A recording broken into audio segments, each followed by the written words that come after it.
একাই আমি কাফেরদের বিরুদ্ধে যুদ্ধ করব। যখন তিনি তলোয়ার নিয়ে একা দাঁড়িয়ে আছেন, তখন দেখতেছেন কাফেরদের মাঝখানে সব কাফেররা বালুর মতো বাতাসের মতো খালি উঠতেছে, আর মাঝখান দিয়ে একটা খাতুন একটা ঘোড়া সামনে দিয়ে আসতেছে। বলে ব্যাপার কি? লক্ষ লক্ষ কাফের বাতাসের সাথে উঠতেছে। ঘটনা কি? দেখতেছে কাছাকাছি আসার পর ওই ঘোড়ার মধ্যে তেনার স্ত্রী নাকাব সরিয়ে বলতেছে, খালিদ বিন ওয়ালিদ, আমি এসে গিয়েছি আপনার টুপি নিয়ে। বলতেছে ব্যাপার কি?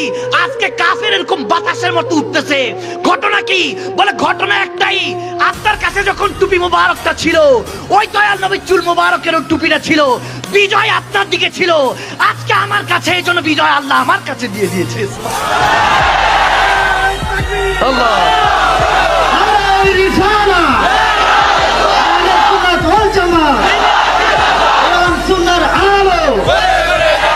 সজীবতা ও স্নিগ্ধতায় নিজেকে ডুবিয়ে রাখুন সবসময় ইবলুনের প্রিমিয়াম এবং কোয়ালিটিফুল আতরের সাথে।